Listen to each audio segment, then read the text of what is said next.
Hi guys, it's Nunu and I'm here with you in Online Journal 1. What is thinking and how do you think? 1,000 words, 70 points. Okay, let's scroll down and survey this assignment. And let me just minimize the screen a little bit so we can see this cool graphic that we have. This is symbolic, of course, of critical thinking. We have the bird flying. Our brain feels very active sometimes. It's just fluttering. Do you ever feel like that? We all do, I think. Okay, so what do we have in this assignment? We have a discussion rubric, we have a part 1 and a part 2. The discussion rubric is how I evaluate this assignment. You just need to click on it and read it, learn the different grades and the thought behind that. I'm going to click on the back arrow and get back into the assignment. And we have the part 1 due by 11:59 p.m. on Wednesday. It's worth 50 points.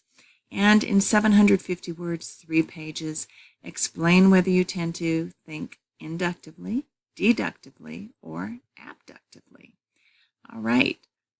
So you'll want to provide examples of your thinking, what kind of person you are, and that's maybe more accurate than asking you what is your eye color or what is your astrological sign. But explain whether you tend to think inductively, deductively, or abductively. Okay, so part 2, which is due by 11:59 p.m. on Friday, it's 20 points. Respond to 2 peers postings, 125 words, half a page.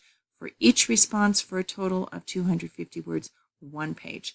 How should you respond? Compare how they think to how you think. And if I ask you a question in the thread below your posting, answer it, please. And that's more than likely that I will ask you a question, as I like to be very active in our discussions.